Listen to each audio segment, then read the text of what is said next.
இப்பொழுதும் கூட லூக்கா சுவிசேஷம் படித்து கொண்டிருக்கிறோம். 7வது அதிகாரத்தில் 11வது வசனத்திலிருந்து சில வசனங்களை நான் வாசிக்கிறேன். லூக்கா சுவிசேஷம் 7வது அதிகாரம் 11வது வசனத்திலிருந்து. மறுநாளிலே அவர் நாயின் ஊருக்கு போனார். அவருடைய சீஷர் அநேகரும் திரளான ஜனங்களும் அவருடனே கூட போனார்கள். அவர் ஊரின் வாசலுக்கு சமீபித்த போது மரித்து போன ஒருவனை அடக்கம் பண்ணும்படி கொண்டு வந்தார்கள். அவன் தன் தாய்க்கு ஒரே மகனாயிருந்தான். அவளோ கைம்பெண்ணாயிருந்தாள். ஊராரில் வெகு ஜனங்கள் அவளுடனே கூட வந்தார்கள். கர்த்தர் அவளை பார்த்து அவள் மேல் மனதுருகி, அழாதே என்று சொல்லி கிட்ட வந்து பாடையை தொட்டார். அதை சுமந்தவர்கள் நின்றார்கள். அப்பொழுது அவர், வாலிபனே, எழுந்திரு என்று உனக்கு சொல்லுகிறேன் என்றார். மரித்தவன் எழுந்து உட்கார்ந்து பேசத் தொடங்கினான். அவன் தாயிடத்தில் ஒப்புவித்தார். எல்லாரும் பயமடைந்து, மகா தீர்க்கதரிசியானவர் நமக்குள்ளே தோன்றியிருக்கிறார் என்றும் தேவன் தமது ஜனங்களை சந்தித்தார் என்றும் சொல்லி தேவனை மகிமைப்படுத்தினார்கள். இந்த செய்தி யூதேயா தேசம் முழுவதிலும் சுற்றியிருக்கிற திசைகள் யாவற்றிலும் பிரசித்தமாயிற்று. சரி, இந்த ஒரு அற்புதத்தில் இயேசுவானவர் ஒரு ஏழை விதவையாயிருந்த ஒரு பெண்ணுடைய மகனும் மரித்து போகிறான். அவனை உயிரோடு எழுப்பின காரியம் இந்த இடத்துல சொல்லப்பட்டிருக்கிறது. அதை சற்று நாம் தியானிப்போமாக. இந்த வசனங்களை தியானிக்கும்போது நம்முடைய உள்ளத்தில் ஒரு வெளிச்சம், ஒரு வெளிப்பாடு உண்டாகிறது. அந்த வெளிப்பாடு நம்முடைய இருதயத்தை குணமாக்கும். அது மாத்திரமல்ல, நமக்கு ஒரு வாழ்வு உண்டாகும்படி செய்யும். இயேசு சொன்னார், நான் அவைகளுக்கு ஜீவன் உண்டாயிருக்கவும் அந்த ஜீவன் பரிபூர்ணப்படவும் வந்தேன் என்று. ஆக நமக்குள்ளே ஒரு வாழ்வு, ஒரு ஜீவன் உண்டாகும்படி இயேசு இந்த வசனங்களெல்லாம் நமக்காக தந்திருக்கிறார். இந்த பைபிள் என்பது அவர் பேசி செய்த காரியங்களை சொல்லியிருக்கிறது தானே.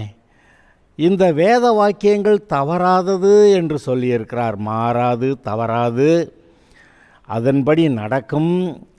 அந்த நாளிலே அவர் செய்த காரியங்கள் போல, அதுபோல சூழ்நிலைகள் இன்று இருக்குமானால் இன்றும் அதைத்தான் செய்வார். ஆதலால் இன்று நமக்கு இப்படி ஒரு தேவை இருக்கிறது. இந்த வசனங்களை தியானிக்கும்போது நமக்கு அதோடைய பலன் கிடைக்கும். இதை பார்க்கலாம். மறுநாளிலே அவர் நாயின் என்னும் ஊருக்கு போனார். அவருடைய சீஷர் அநேகரும் திரளான ஜனங்களும் அவருடனே கூட போனார்கள். அந்த ஊரின் வாசலுக்கு சமீபித்த போது மரித்து போன ஒருவனை அடக்கம் பண்ணும்படி கொண்டு வந்தார்கள். அவன் தன் தாய்க்கு ஒரே மகனாயிருந்தான். அவளோ கைம்பெண்ணாயிருந்தாள். ஊராரில் வெகு ஜனங்கள் அவளுடனே கூட வந்தார்கள்.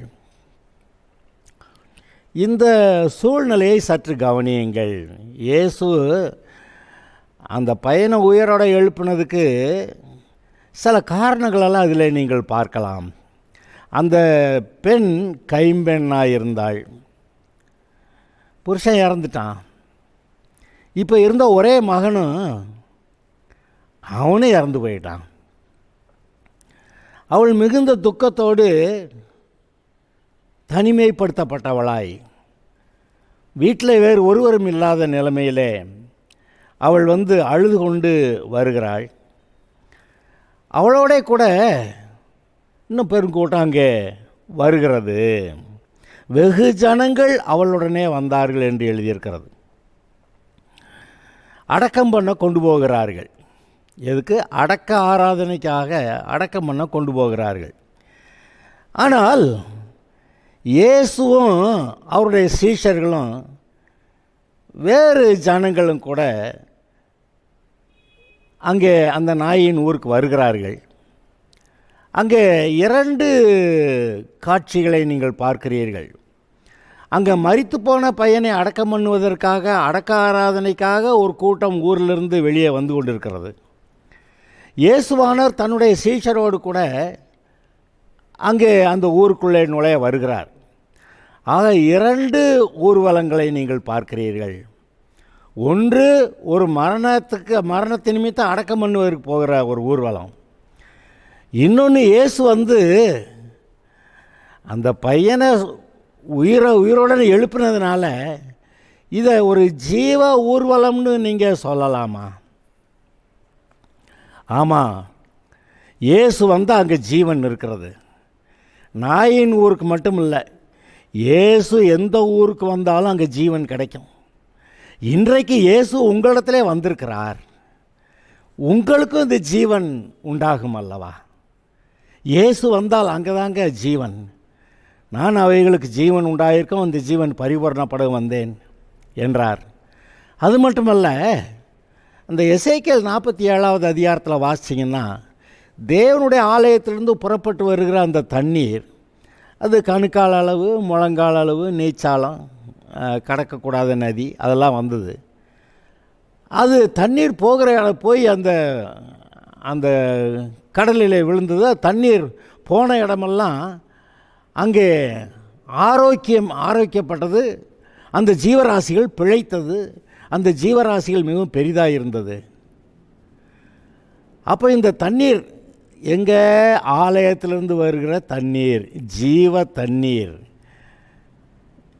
அந்த தண்ணீரை போகிற இடமெல்லாம் அங்கே ஜீவராசிகள் ஆரோக்கியப்பட்டு பிழைக்கும், அப்படி எழுதியிருந்துச்சு. இது எதை சொல்லுகிறது? பரிசுத்த ஆவியானவரை சொல்லுகிறது. இயேசு அவர் மேசியா, அவர் பரிசுத்த ஆவியிலே நிறைந்தவர். இன்றைக்கு கூட இயேசு மேசியாவாக உங்களுடைய வீட்டில் நீங்கள் இருக்கிற இடத்துல இந்த செய்தியை கேட்டுக்கொண்டிருக்கிற நேரத்தில் அவர் வருகிறார். அவர் வந்தால் அங்கே ஜீவன் உண்டாயிருக்கும், அங்கே சுகம் உண்டாயிருக்கும், அங்கே விடுதலை உண்டாயிருக்கும்.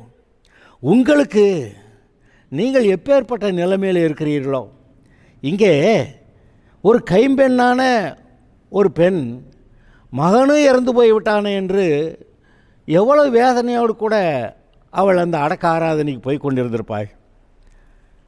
இன்று நம்முடைய வாழ்க்கையிலும் கூட இதுபோல் பல காரியங்கள் நடந்து விடுகின்றன. இப்படி நிலைமையில் நம்முடைய இருதயத்தின் துக்கம், வேதனை மிக பெரிதாக இருக்கும். ஆனால் இயேசு வருவாரானால், அந்த ஜீவ ஊர்வலம் வருமானால், இப்பொழுது அந்த ஜீவ ஊர்வலம் வந்து கொண்டு இருக்கிறது, உங்களிடத்திலே வந்திருக்கிறது. உங்களை பார்க்கிற தேவனும் உண்டு. அங்கே அவர் பார்த்தாராம். என்ன சொன்னாராம்? அவளை பார்த்து அவள் மேல் மனதுருகி. இப்போ உங்களுடைய இருதயத்தின் நிலைமையை கர்த்தர் பார்த்தா உங்களை பற்றி மனதுருகுவாரா? தாழ்மையான இருதயமாக இருக்கா? சாந்தமும் மனத்தாழ்மையும்னு சொன்னாரே, அல்லது கடினமான பெருமையான அதுபோல் எதுவும் இருக்கா? இன்றைக்கு இங்கே வந்து பாருங்கள், அவள் மேல் அவர் மனதுருகி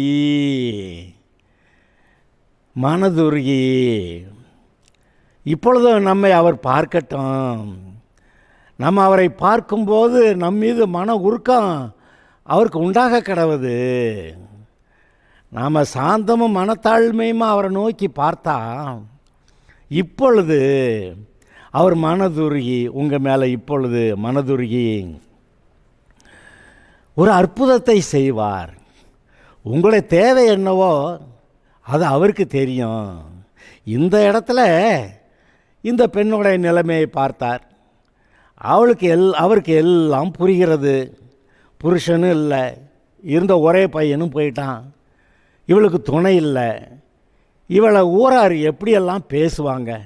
விசேஷமாக சில உறவினர்களும் அந்த கூட இருக்கிறவங்களும் போனாலா செத்தாலா போனானா அப்படின்னு சொல்லி பேசுகிறவர்கள் எவ்வளோ பேர் இருப்பாங்க.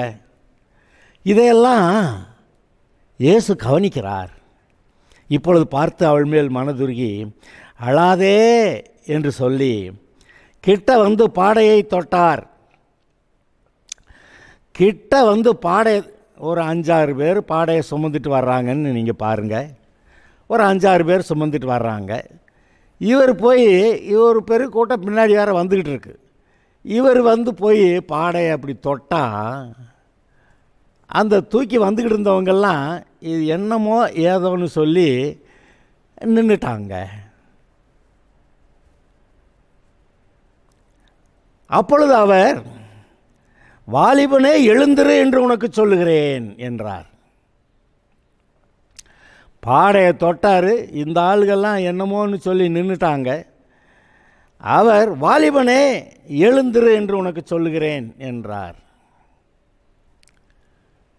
மரித்தவன் எழுந்து உட்கார்ந்து பேசத் தொடங்கினான். அவனை அவள் தாயிடத்திலே ஒப்புவித்தார்.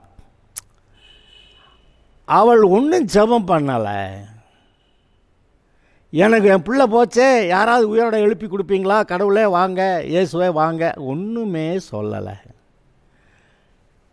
ஆனால் இயேசு அங்கே இருந்தார்.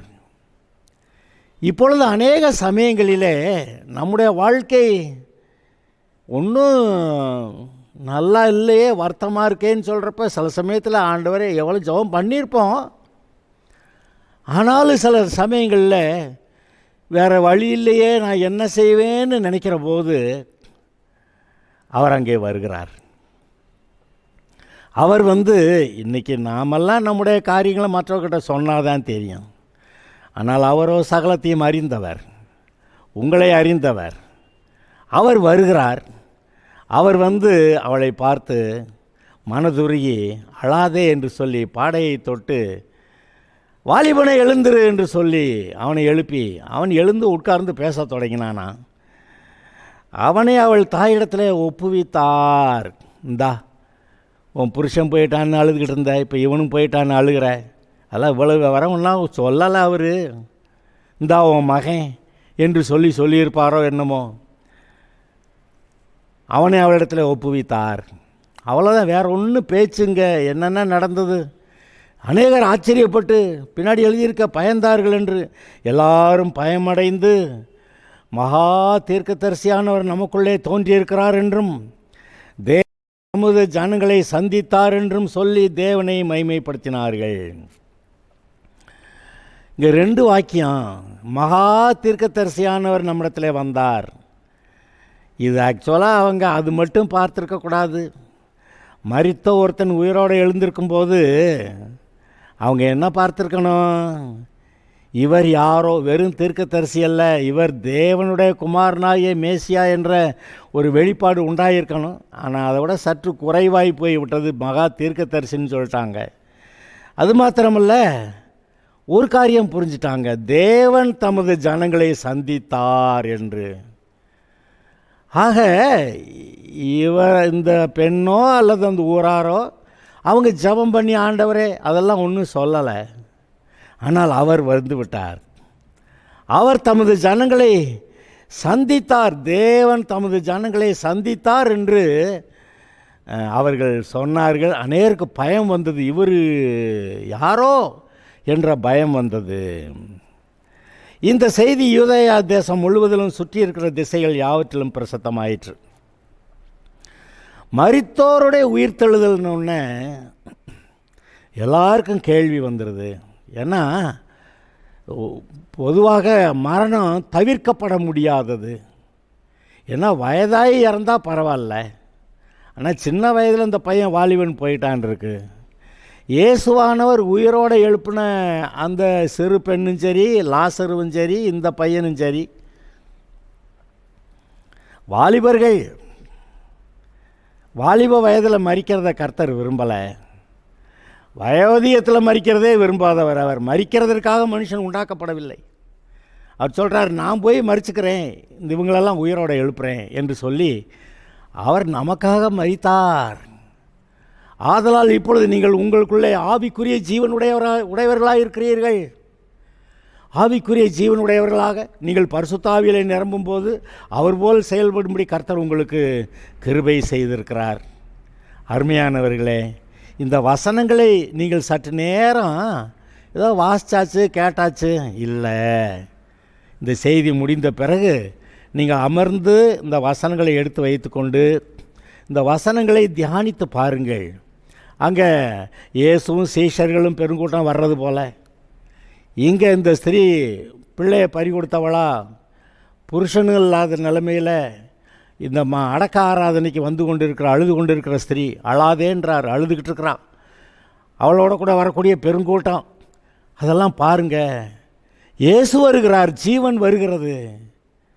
இங்கே மரண ஊர்வலம், ஜீவ ஊர்வலம் வந்தது, மரண ஊர்வலம் நின்று போய்விட்டது. அதுக்கு மேலே ஏதோ அடக்கத்துக்கு போகணுமே, இல்லை. எல்லாரும் பயமடைந்தார்கள், ஆச்சரியப்பட்டார்கள், சந்தோஷப்பட்டார்கள். தேவன் தமது ஜனங்களை சந்தித்தார் என்று சொன்னார்கள். அவர்கள் எல்லாரும் ஊருக்குள்ளே போயிருப்பாங்க. மரண ஊர்வலம், எங்கே ஜீவ ஊர்வலம் வந்ததோ அங்கே மரண ஊர்வலத்துக்கு அது முடிவு உண்டாயிற்று. இன்றைக்கும் துக்கத்திலே, பாடுகளிலே, கண்ணீரிலே இருக்கக்கூடிய உங்களுக்கு இந்த காரியங்களுக்கு முடிவு உண்டாகிறது என்று நான் உங்களுக்கு சொல்லுகிறேன். உங்களை சந்தோஷப்படுத்துகிற, உங்களுக்குள்ள ஜீவனை கொடுக்கிற, தண்ணீரை திராட்சரசமாக்கினது போல உங்களுடைய வாழ்க்கையை ஒரு சந்தோஷமாக, சுவையுள்ளதாக, மனமுள்ளதாக மாற்றுகிற இயேசு இன்று உங்களுக்கு வந்திருக்கிறார் என்று நான் உங்களுக்கு சொல்லுகிறேன். அருமையானவர்களே, இதை சிந்தியுங்கள், தியானியுங்கள், ஆவிக்குரிய பலனை பெறுங்கள். நீங்கள் எழும்பி பிரகாசிப்பீர்கள். Okay, God bless you. அடுத்து இன்னும் சில வசனங்களை நான் உங்களுக்கு வாசிக்கிறேன். இவைகளெல்லாம் யோவானுடைய சீஷர்கள் அவனுக்கு அறிவித்தார்கள். எது? இப்படி இயேசு அநேக அற்புதங்களை செய்கிறாரு, மரித்தோரை உயிரை எழுப்புறாரு என்று சொல்லி அநேக அற்புதங்களை செய்கிறார் என்று யோவானுடைய சீஷர், யோவான் ஸ்நானகனுடைய சீஷர் யோவானுக்கு அறிவித்தார்கள். அப்பொழுது யோவான் தன் சீஷர்கள் 2 பேரை அழைத்து, நீங்கள் இயேசுவிடத்திற்கு போய் வருகிறவர் நீர்தானா அல்லது வேறொருவர் வர காத்திருக்க வேண்டுமா என்று கேளுங்கள் என்று சொல்லி அனுப்பினான். இங்கே பாருங்க, சாதாரணமாக இப்பொழுது இந்த கர்த்தருடைய வசனம் வருகிறது. இதை கேட்கிற நீங்கள் ஏதோ ஒரு பிரசங்கம் என்று மட்டும் நினைக்காமல், இது தேவனுடைய வார்த்தை, இன்று நமக்கு வருகிறது, தேவன் நம்மை சந்திக்கிறார் என்று நீங்கள் உணர்ந்தீர்களானால் அந்த உணர்வுகளிலே நீங்கள் வளர்கிறீர்கள் என்ற அர்த்தம். உணர்வில்லாத இருதயம் இருளடைந்தது என்று ரோமரில் வாசிக்கிறோம். அப்போ இந்த உணர்வுன்னா எது? எந்த உணர்வு? தேவ பிரசன்னத்தோடைய உணர்வு. கர்த்தர் நம்மிடத்தில் பேசும்போது அந்த வார்த்தைகளை உணர்கிறது, நமக்கு தான் பேசுகிறாரு என்று உணர்கிறது. அப்போ இந்த இருதயம் உணர்வுள்ளதாக இருந்தால் தேவன் வந்தால் அது தெரியுது, பேசினா தெரியுது, நமக்கு நன்மை செய்வேன்னா தெரியுது, அவரை பார்க்க முடிகிறது, மனக்கண்கள் திறந்திருக்கிறது, அவரை ஆவி மண்டலத்தில் நடக்கிற காரியங்களை பார்க்க முடிகிறது. தேவன் நமக்கு நன்மை செய்ய வந்திருக்கிறதையும், பிசாசு நமக்கு கேடு செய்ய பக்கத்தில் நிற்கிறதையும் எல்லாவற்றையும் பார்க்க முடிகிறது. ஆதலால் இந்த உணர்வுள்ள இருதயம் மிகவும் அவசியமாக இருக்கிறது. யோவான் ஸ்நானகனுக்கு அவ்வளோ உணர்வுள்ள இருதயம் இருந்ததான்னு ஒரு கேள்வி இந்த இடத்துல வருகிறது. யோவானுக்கு சந்தேகம் வந்துருச்சு. அதாவது இவர் மேசியாவாக இருக்கலாம், மேசியாவை இஸ்ரவேல் ஜனங்களுக்கு வெளிப்படுத்துவதற்காக தான் தேவன் யோவான் ஸ்நானனுக்கு இந்த ஊழியத்தை கொடுத்தாரு, போய் மனம் திரும்புதல் கேட்ட பிரசங்கத்தை பண்ணி ஞானஸ்நானம் கொடுன்னு.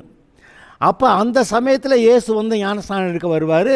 அப்போ தான் இவர் உலகத்தின் பாவத்தை சுமந்து தீர்க்கிற தேவ ஆட்டுக்குட்டின்னு அவன் எல்லாருக்கும் சொல்லுவான். அதுக்காக தான் அவனுக்கு அந்த ஊழியம் கொடுக்கப்பட்டது.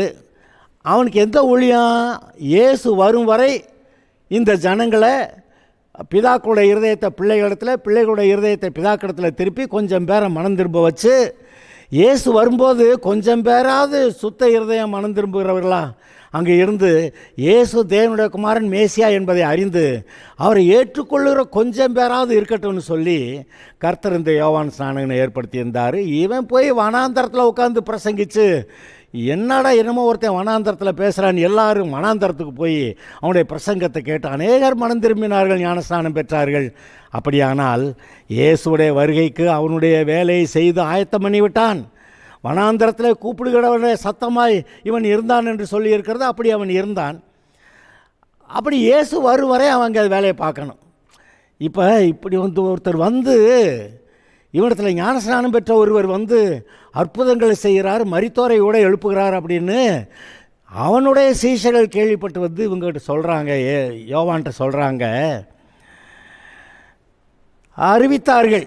அப்பொழுது யோவான் தன் சீஷர்கள் 2 பேரை அழைத்து, நீங்கள் இயேசுவிடத்திற்கு போய்,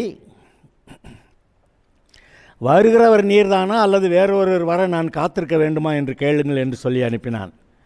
அவனுக்கு என்ன, மேசியா வந்தால் அவர் தான் மேசியான்னு இஸ்ரவேல் ஜனங்களுக்கு அறிவிக்கணும். இப்போ இவர் வந்தப்பவே புறாவை போல பரிசுத்த ஆவியானவர் இறங்கி இவர் மேலே இறங்கினதா யோவான் பார்த்துருக்குறான். அப்பொழுது அவன் சொல்லியிருக்கிறான், இவருடைய பாதரட்சை வாரை அவுக்கிறது கூட நான் பாத்திரவான் அல்ல அப்படியெல்லாம் சொல்லிவிட்டு, இவர் தான் உலகத்தின் பாவத்தை சுமந்து தீர்க்கிற தேவ ஆட்டுக்குட்டி அப்படின்னு சொல்லி, அது மட்டும் இல்லை, அப்படி மற்ற சீஷர்கிட்ட சொல்லி கொண்டு இருக்கும்போது அவனுடைய சீஷர்களே 2 பேர் இவனை விட்டுட்டு இயேசுவின் பின்னாடி போய்விட்டார்கள் என்று அதையெல்லாம் பார்க்குறோம். ஆனாலும் இந்த யோவான் ஸ்நானகனுக்கு ஒரு இன்னும் கேள்வி, ஒருவேளை இவரா இல்லை இன்னொருத்தர் யாராவது வர காத்திருக்கணுமா? இந்த கேள்வி வந்தோடனே இயேசுடைய பதில் என்னவாக இருந்தது அதை நீங்கள் கவனிச்சிங்கன்னா, இவன்கிட்ட கர்த்தர் என்ன எதிர்பார்த்திருந்தாருன்னு உங்களுக்கு தெரியும். அதாவது அந்த காற்றடித்து கடல் கொந்தளித்து படகு அமிழும் போல சூழ்நிலை இருந்தபோது அவர் தூங்கிட்டு இருக்கிறார். அந்த சீஷர்கள்லாம் என்னென்னமோ பண்ணாங்க. கடைசியில் வேறு வழி இல்லைன்னு, இயேசுவே நாங்கள் மரிக்கிறது உங்களுக்கு பற்றி கவலை இல்லையா? அவர் எழும்பி அற்ப விசுவாசிகளேன்னு சொல்லிவிட்டார். அப்புறம் காற்றையும் கடலையும் அதட்டினார், அது வேற. ஆனால் அவர் என்ன எதிர்பார்த்துருந்தார்? இவங்களே காற்றையும் கடலையும் அதட்டி இருக்கணும்னு எதிர்பார்த்துருந்தார்.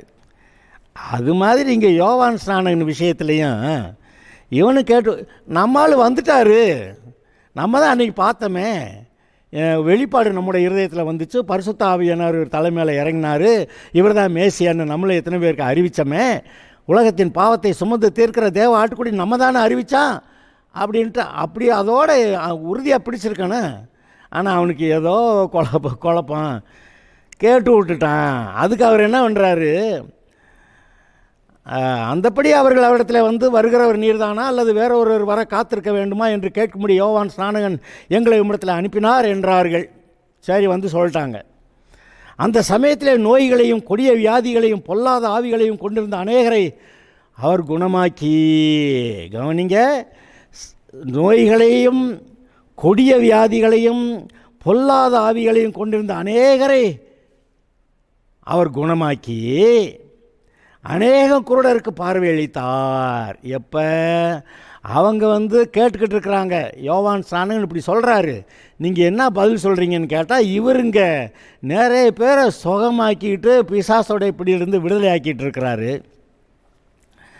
அதுக்கு பிறகு அவர் சொல்கிறாரு, இயேசு அவர்களுக்கு பிரதியுத்தரமாக, நீங்கள் போய் கண்டவைகளையும் கேட்டவைகளையும் யோவானுக்கு அறிவியுங்கள். குருடர் பார்வையடைகிறார்கள், சப்பானிகள் நடக்கிறார்கள், குஷ்டரோகிகள் சுத்தமாகிறார்கள், செவிடர் கேட்கிறார்கள், மரித்தோர் எழுந்திருக்கிறார்கள், தரித்திரருக்கு சுவிசேஷம் பிரசங்கிக்கப்படுகிறது. கடைசியில் ஒரு வார்த்தை, தரித்திரருக்கு சுவிசேஷம் பிரசங்கிக்கப்படுகிறது. அதோட ரொம்ப பயங்கரம் இன்னொன்று, என்னிடத்தில் இடரலடையாதிருக்கிறவன் எவனோ அவன் பாக்கியவான். இவர் தான் மேசியா, இவர் தான் ரட்சகர், இவரது மூலமாக தான் பாவ மன்னிப்பு ரட்சிப்பு பரலோகமெல்லாம் வந்துடுது. ஆனால் இவர்கிட்ட எவனாவது இடரில் அடைஞ்சான்னா, இவரா அந்த சொந்த ஊர் ஜனங்கள்லாம் சொன்னாங்க, நம்ம ஊருக்காரன் அப்பா அம்மாலாம் நமக்கு தெரியுமில்ல அப்படின்னு சொல்லி சாதாரணமாக நினச்சிட்டாங்க, இவரிடத்துல இடரில் அடைஞ்சிட்டாங்க. இப்போ இந்த யோவான் ஸ்நானகன் கூட அவனுக்கு என்ன சொல்லி விடுறார், நீ இடரில் அடையாத, என்னிடத்தில் இடரில் அடையாது இருக்கிறவன் எவனோ அவன் பாக்கியவான். அப்போ என்னை பற்றி ஏன் சந்தேகப்பட்ட? இங்கே மரித்தோர் எழுந்திருக்கிறார்கள், தரித்திரருக்கு சுவிசேஷம் பிரசங்கிக்கப்படுதுன்னு போய் சொல்லுங்க. நான் தானே சொல்லலை, அது அவனுக்கு தெரிஞ்சது, அவன் மற்றவர்களுக்கு அறிவித்தது, பரிசுத்த ஆவியானவர் அவர் மேலே இறங்கின போது அதெல்லாம் அவனுக்கு விளங்கியது. ஆனால் இப்போ இது திரும்ப நான் தான் இவர் சொல்ல வேண்டிய அவசியம் இல்லை, இதெல்லாம் நடக்குதுன்னு போய் சொல்லு அப்படின்னாரு. அப்படின்னா என்ன அர்த்தம்? இவர் தான் மேசியாங்கிறது உனக்கு ஏன்டா சந்தேகம் வந்துச்சு அப்படின்னு கேட்டு, நான் தான் வந்துட்டேன்ல, என் வேலையை நான் பார்த்துக்கிட்டு இருக்கிறேன், கவனி, இந்தவங்கெல்லாம் வந்து சொல்கிறாங்க பார் அப்படின்னு சொல்லி விடுறாரு. யோவானுடைய அந்த சீஷர்கள், தூதர்கள், இடத்துல தூதர்கள்னு போட்டிருக்கு, யோவானுடைய சீஷர்கள் போன பின்பு அவர் யோவானை குறித்த ஜனங்களுக்கு சொன்னது என்னவென்றால், எதை பார்க்க வனாந்தரத்துக்கு போனீர்கள்? காற்றினால் அசையும் நாணலையோ? அல்லவென்றால் எதை பார்க்க போனீர்கள்? மெல்லிய வஸ்திரம் தரித்த மனுஷனையோ? அலங்கார வஸ்திரம் தரித்து செல்வமாய் வாழுகிறவர்கள் அரசர் மாளிகைகள் குடியிருக்கிறார்கள். அல்லவென்றால் எதை பார்க்க போனீர்கள்? தீர்க்கதரிசியையோ? ஆம், தீர்க்கதரிசியை பார்க்கலும் மேன்மையுள்ளவனையே என்று நான் உங்களுக்கு சொல்லுகிறேன். இதோ நான் என் தூதனை உனக்கு முன்பாக அனுப்புகிறேன், அவன் உமக்கு முன்னே போய் உமது வழியை ஆயத்தம் பண்ணுவான் என்று எழுதிய வாக்கியத்தால் குறிக்கப்பட்டவன் இவனே. இவன்தான் அந்த வனாந்தரத்தில் கூப்பிடுகிறவனுடைய சத்தமா, இயேசுவுக்கு முன்னால் செல்லுகிற அந்த மனிதனா இருந்தான்னு நான் இப்போ உங்கள்கிட்ட சொல்கிறேன் அப்படின்றாரு. ஸ்திரீகளிடத்தில் பிறந்தவர்களில் யோவான் ஸ்நானனை பார்க்கலும் பெரிய தீர்க்கதரிசி ஒருவனும் இல்லை. ஆகிலும் தேவனுடைய ராஜ்யத்தில் சிறியவனாயிருக்கிறவன் அவனிலும் பெரியவனாயிருக்கிறான் என்று உங்களுக்கு சொல்லுகிறேன். பழைய ஏற்பாட்டு காலத்தில் இயேசு இன்னும் மரித்து பாவத்துக்கு பரிகாரம் என்ன செய்யலை பார்த்தீங்களா? பாவத்துக்கு பரிகாரம் செஞ்ச பிறகு தான் தேவனுடைய ராஜ்யம் நம்முடைய இருதயத்தில் வந்திருக்கு. அதனால் பழைய ஏற்பாட்டு காலத்தில் தேவனுடைய ராஜ்யம் இன்றைக்கு நமக்கு இருக்கிற மாதிரி பரலோக ராஜ்யம் அவருடைய இருதயத்தில் இருக்கலை.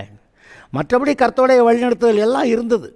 ஆனால் இன்றைக்கு தேவன் நமக்குள்ளே வாசமாயிருக்கிறார். நாம் தான் தேவனுடைய ஆலயம். இப்படி இது மாதிரி பழைய ஏற்பாட்டில் ஒருத்தர் இல்லையே. ஆனால் தேவனுடைய ராஜ்யத்தில் சிறியவனாக இருக்கிற இன்றைக்கு இந்த காலங்களில் ரட்சிக்கப்பட்டு தேவனுடைய ராஜ்யத்தை பெற்றிருக்கிற ஆள் அவனிலும் அந்த யோவான் ஸ்நானங்களும் பெரியவனாக இருக்கிறான் அப்படி சொல்லிட்டாரு. யோவானுடைய உபதேசத்தை கேட்ட ஆயக்காரர் முதலான சகல ஜனங்களும் அவனால் ஞானஸ்நானம் பெற்று தேவன் நீதிபரர் என்று அறிக்கையிட்டார்கள். பரிசேயர் நியாயசாஸ்திரிகளுமோ அவனால் ஞானஸ்நானம் பெறாமல் தங்களுக்கு கேடு உண்டாக தங்களுடைய தேவனுடைய ஆலோசனையை தள்ளிவிட்டார்கள். இதாங்க குழப்பம். சாதாரண ஆட்களுக்கெல்லாம் கர்த்தரை பற்றிய வெளிப்பாடு உண்டாகுது. ஆனால் தங்களை ரொம்ப மேன்மையானவர்கள் பெருமையானவர்கள்னு சொல்லிட்டு அங்கே பெருமை பிடித்தவர்களாக இருந்தார்களே ஆசாரியர்கள், பரிசேயர்கள், வேதபாரர்கள், அவங்களாம் தேவனுடைய ஆலோசனையை தள்ளிட்டு போயிட்டாங்களாம். ஆனால் சாதாரண மக்கள் மனம் திரும்புதலுக்கு ஏற்ற ஞானஸ்நானத்தை பெற்றிருக்கிறாங்க. இப்போ கேள்வி என்ன? முந்தின மரித்தோரை எழுப்பின அந்த முந்தின சங்கதியிலையும் சரி, இப்பொழுது அநேக அற்புதங்களை பார்த்துட்டு இதை என்னிடத்துல இடரடையாது இருக்கிறவன் எவனவன் பாக்கியவான்னு சொல்லி விடுறாருல. அப்போ தான் மேசியாங்கிறத சொல்லாமல் சொல்லி விடுறாரு யோவான் ஸ்நானகனுக்கு. இன்றைக்கும் நாம் பார்த்தோமே, நம்முடைய இருதயம் உணர்வுள்ளதாய், தேவ பிரசன்னத்தை உணர்கிறதாய், அவர் நம்மிடத்தில் என்ன பேசுகிறார் என்று நாம் உணர்ந்தவர்களாய், சாந்தமும் மனத்தாழ்மை உள்ளவர்களாய், அவருக்கு கீழ்ப்படுகிறவர்களாக இருக்கும்போது தேவனுடைய பெரிதான ஆசீர்வாதம் நம் மீது இறங்கும். அவருடைய ஜீவன் நமக்கு உண்டாகும். அவர் நம்மை ஆசீர்வதிப்பார். Okay, God bless you.